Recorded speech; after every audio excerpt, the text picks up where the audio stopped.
Oh, you can turn me back up there. It's, we record these services. I may have said this before, but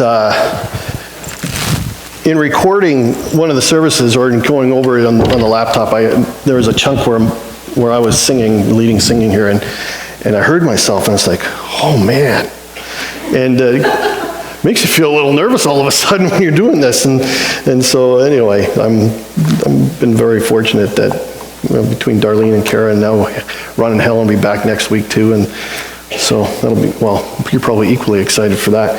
So, but, I'm much more comfortable just talking. And if I stutter and stammer from time to time, I feel like I'm better with that than I am in the whole singing thing. But in beginning today, what I was thinking in putting some words together here for this morning, I was thinking of something that came to my mind. It has to do with just solitude and time alone and so forth. And I was wondering if any of you have a favorite place. Do you have a favorite place that you like to go to, or that's a place that just kind of is place of peace for you? And I'm looking and I see Cheryl there. It's probably your gazebo in the summer, right? Yeah. And Paul's is inside the house. Separation there. I get that. But do you have that kind of a place? And maybe for some men, they have that kind of a place, and maybe it's their man cave, that room that's somewhere in their house. Some people have this. Apparently, my younger brother, he's got a man cave. And, an oxymoron if I've ever heard one. But a place that they've done up in their house that kind of reflects their personality and their character and their interests and so forth. And perhaps it could be something completely different. It doesn't have to be a man cave, right? It can be something completely different. And I have other people in my mind when I think of this one, like the Webbs here, like a campsite or a resort. Both my brothers, they have seasonal campsites, and for them and their significant others, that's their haven away from home. And for others, though, it can still be different, right? We're all built differently. For some, it's gardens. I know that my wife, Kara, she likes to be messing around with flowers, and so it could be the flower beds, and for others, it could be their workshop, right? I'm thinking of Bert today, and certainly his workshop is like a little piece of heaven on earth for him too. And I know that for our Joey, that our garage has become somewhat of a domain for him. He's modified it, and I didn't have a real good picture of it. And you can't even really tell what's there. But it's really kind of neat. That open sign is sitting right in the middle of moose antlers. It's really quite good. The moose was mine, it wasn't his. But at any rate, he's modified it into a kind of a workshop. He's got his tools in there for doing work, and he's also turned it into a gym too. So on certain days you'll see a heavy bag hanging in the middle of it, speed bag over on the one wall, and his workbench and so forth. And it's even a study hall for him too. He's built himself a long table that he uses for his table saw, but when he's getting ready for Red River, he lays all his stuff out on that table, and that's where he studies too. And so that place, that garage, reflects more him than it does me. It actually reflects Kara more than it reflects me too. But for me, there are several places that I've found to be special, and I'm just going to walk through a few pictures with Emily here. Places where it felt easier for me to become quiet in my spirit, like this next, I think it's this next picture. This was, I know it doesn't look like it was a long time ago. Like the boys give it away, don't they? But I know I've hardly aged. And but where this is in the Peace Country, and this is in an area called the Upper Cache. It was just a beautiful area. There's elk everywhere up there, and well, moose too, but elk seem to be really in this area, and it's overlooking what is the Halfway River.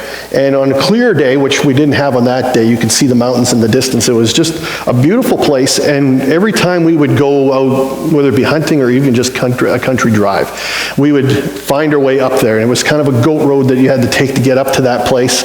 And for me, even going alone, I would do that, because it just felt like this is one of the most beautiful places on earth, where you feel that that God is here, and you see and I think it's because you can see the majesty of God all around you. So that's what that place is. But there's other places too, and let's go to the next one here, Emily. And well, there's up in the top corner is Stephen. That's in Minnewasta, and I even like going to Minnewasta. Even just kind of sitting on there's this one area there, just kind of overlooks the lake, and I even went. I don't really like fish. Well, mind you, there's big fish in there now apparently, but that's a little crappie that he's caught, and And I could really do without that. But at any rate, he loves it, and I love going out with him. And then over on the other side, there's kayaking. That was from our trip in the summer. But there's something about being on the water which is really wild for me too, because I'm not actually good on the water, unless I'm in control of whatever it is that I have, be it a kayak or a boat or whatever. If someone else is driving, then, well, it kind of works that way when in cars too, but anyway. And then probably the place that I get a lot out of too is that's our back deck, and it doesn't look like that anymore because we went through some serious landscaping, and it's a work in progress now. But just even being back there, I just felt, oh, these are good places, and maybe you have places like that. I don't know, and then I got wondering too when it comes to special places. Well, I wonder about Old Testament Moses. I wonder what his special place was. He would have needed something. And maybe his place was a mountain, like Mount Sinai. Maybe that was it for him. That's where he would go. Well, that's where he encountered the burning bush, right? A manifestation of God, a personal manifestation, a visible one. It was the place where God spoke to him at various times too. It was the place where he received the Ten Commandments. And it's a place where perhaps he would go to be alone. Just to get away from things, to get away from that hectic pace of having to mediate and discern and deal with the affairs of what could have been as many as 1.5 million people.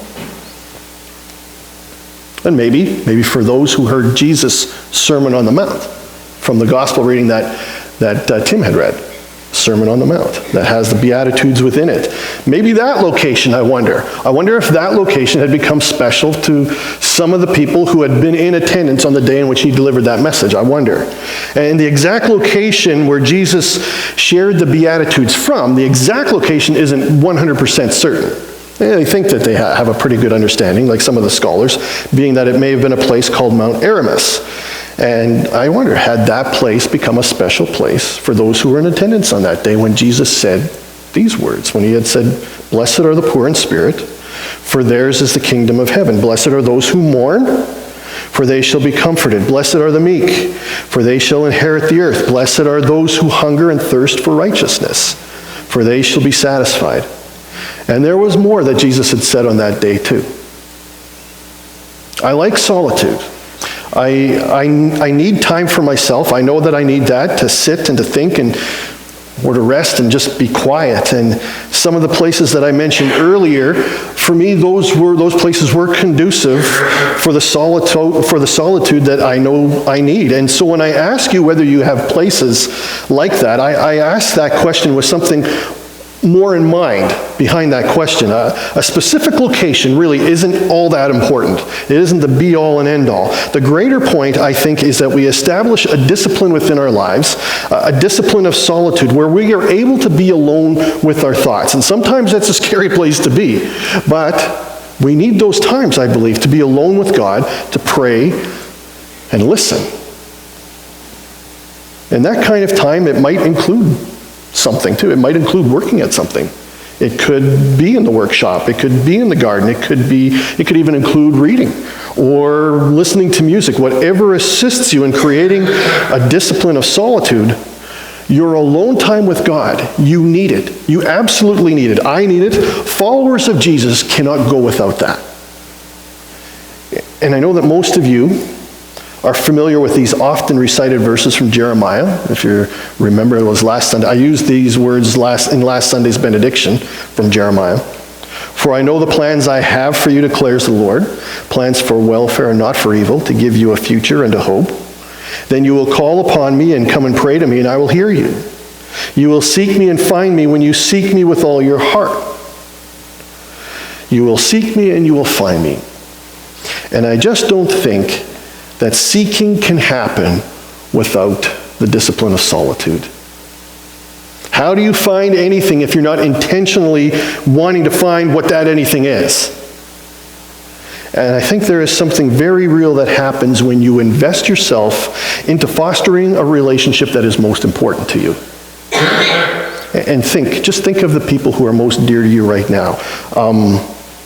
People who matter to you. And they can be people who are still here, or they can be people who have left this world already. How did your relationship with each of those go? How did they go? Or how did it happen? I think those relationships, you probably will agree, it grew in depth through the time that you had spent with that person. And the strength of that relationship, it depended on the trust that was established between the two of you. And that strength was only afforded by the experiences that you shared with one another, experiences of interaction that led you deeper and deeper through the time that each of you had invested into the relationship between the two of you. And why would it be any different then in our personal relationship or in a personal relationship with Jesus, with the risen and living Lord? Why would it be different? And listen, I'm not offering you a formula here. I don't think there is a formula here for me to give to you either, for that matter. I think it really has a lot to do with patience and has a lot to do with humility, where there may be an immediate noticeable connection, but certainly through time it does become noticeable, because through time, developing within us, the more time we spend, will be a gratitude that will place all other things on a lower plane. And I'm not advocating that you must find solitude each day, and yet I'm not saying that you shouldn't either. What I am imploring is that everyone who seeks to follow Jesus and to know more of him absolutely has to come before God, before Jesus, for that relationship with the most holy God to be nurtured. It doesn't just happen by declaring, I believe, as good as that is, but intentionality is a must. A while back, I had mentioned this one. It's not like I watch a lot of TV, but for one reason or another, sometimes I bring stuff like that up here. But there's a TV program, a police show that I like, and it's set in New York City, and it features a family, the Regan family, where the father is Tom Selleck, and he's the police commissioner, and his grandfather, or Tom's dad, or I can't remember, Frank is his name in the show, his dad is a retired officer, and the oldest son is an accomplished detective, and the daughter is an assistant DA, and the youngest son is an up-and-coming officer, and the show is called Blues Bloods, or Blues Blood, I should say, and it's captivating. And there's nearly, every night now, there seems to be reruns that you can find. And my favorite part of the show comes, typically, it comes right at the very end of each episode with the entire Regan family sitting down around the dinner table together. And so you have these 4 generations of Regans sharing a meal together, making time for family, and for each family member, that weekly gathering around the table was a priority. It's what kept them together. Cohesiveness, bonding, and keeping family love at the forefront.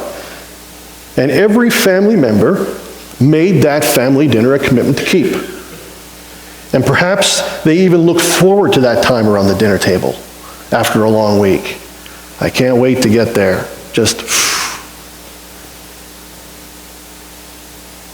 Now, can time with God be viewed in a similar way? Where the day or the time that is reserved for solitude, your time to be with the Lord, can be looked forward to with a real anticipation, a longing, anticipation that is really quite like a hunger and a thirst, a need to be with Jesus. And that need grows stronger because he's become that personal with us, to us. I think it's during these times of solitude where relational strength is formed, because it flows from a personal encounter. And I think that this is what the Apostle Paul is getting at through his letter to the Corinthians. Just reading that 18th verse again, the message of the cross is foolish to those who are headed for destruction, but we who are being saved know it is the very power of God. And last week I had mentioned this also, that first century Rome, Roman Empire, Rome and Greece, it was a pantheon of religious persuasion, and it was also a philosophical hotbed within the known world of that time. And Paul was implying that without a personal encounter with the risen Jesus, who was God's wisdom, God's Son, it is difficult for people to have a conviction of the cross of Jesus through intellectual means alone. And the cross, it did not convince Romans or Greeks. It didn't convince some of the Jews either, for that matter. And really, here we are in the 21st century, and the cross hasn't convinced many people even today. But however, to those who seek Jesus, the message of the cross is indeed good news. Life-transforming news, and the message of the cross is so all-encompassing. It includes all of the life of Jesus. It includes the incarnation, his birth, his coming to the world to dwell with people, to be with people, to live among them. And it includes his death and his resurrection. And really, the cross speaks of life. It screams out life. And in coming to Jesus personally, this holy relationship which is bathed in the love of God, it will fill us with a kind of gratitude that will be as a life preserver for us. And I think it all comes from the discipline of solitude. Meditating, thinking, pondering, praying, listening, being quiet before the Lord, being with the Lord. And I think it brings clarity to who we are, because Jesus opens us up to seeing this wonderful gift of life that he has given to us. And I think that verse in Micah alludes to it too. He has shown you what is good and what is perfect, and what the Lord requires of you, to love justice, to love mercy, and to walk humbly. And I think the discipline of solitude, it leads you into all of this. It leads you to share your gratitude as well. It comes out of you within your community, and you share it with your loved ones, your friends, your circle of influence, those around you. I read a book recently that had been lent to me. And I want to share a few lines with you from an author. Oh, here's a name that's a mouthful. By the name of Tullian Tchividjian, from his book, Jesus Plus Nothing Equals Everything. And it speaks to the blessing that it is when coming to the realization of God's desire to be with his created people. And that his people would find the beauty of being united with him through this gift of life that has been given. And just listen to a few of these words penned by Tullian. God created you for beauty and redeemed you for beauty, so that your joy and peace and gratitude for what God has done for you in Christ would be put on display in a dark, watching world. Well, what if I don't want my life to be put on display? What if I don't want that? Oh, modesty, eh? Modesty, humility. Good on you. Listen to these further words from Tullian. The world isn't captivated by people trying to give the impression they have it all together. That's not what draws them. What captures their attention is the sight of humble, desperate, dependent people who acknowledge their sin and who point to their Savior as the only one who can rescue us. The world, in other words, needs our confession, not our competence. What a powerful remark. The world needs our confession, not our competence. And I really like that line. And I think, again, that it all begins in solitude. That time of seeking, being still before the Lord. And again, there's no formula to set before you, like a 12-step procedure that guarantees personal interaction or an identifiable experience. But God will meet you. And it might be in a way that you cannot define, or in a way that you can't even explain. But how do you put into words the mystery of God? But there will be this deep residing assurance that will be there. You'll find it. And confidence that he's with us. And then you can say, yeah, I found him. Do you remember the story of Elijah from 1 Kings 19? 1 Kings 19 is a loaded chapter. So much going on within it. But what I'm specifically referring to is when the Lord when Elijah went out to meet the Lord. And this is how that went down. Let me read it for you. The Lord says this. Go out and stand before me on the mountain, the Lord told him. And Elijah stood there, as Elijah stood there, the Lord passed by, and a mighty windstorm hit the mountain. It was such a terrible blast that the rocks were torn loose, but the Lord was not in the wind. And after the wind there was an earthquake, but the Lord was not in the earthquake. And after the earthquake there was a fire, but the Lord was not in the fire. And after the fire there was the sound of a gentle whisper. When Elijah heard it, he wrapped his face in his cloak and went out and stood at the entrance of the cave. And a voice said, "What are you doing here, Elijah?" Now just come before the Lord. Let the Lord consume you. Let him envelop you. And don't come with preconceived notions of how Jesus will encounter you, because it rarely happens how you draw it up in your mind anyway. Seek him. And when you do, you'll find him. And Jeremiah again, "For I know the plans I have for you, declares the Lord, plans for welfare and not for evil, to give you a hope and a future. And then you will call upon me and come and pray to me, and I will hear you.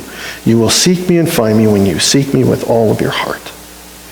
The discipline of solitude, being with the Lord, is the very place where gratitude begins to flow because of the growing confidence and knowing that we are blessed by the God who loves us. And so, I leave you with this. Do you feel poor in your spirit today?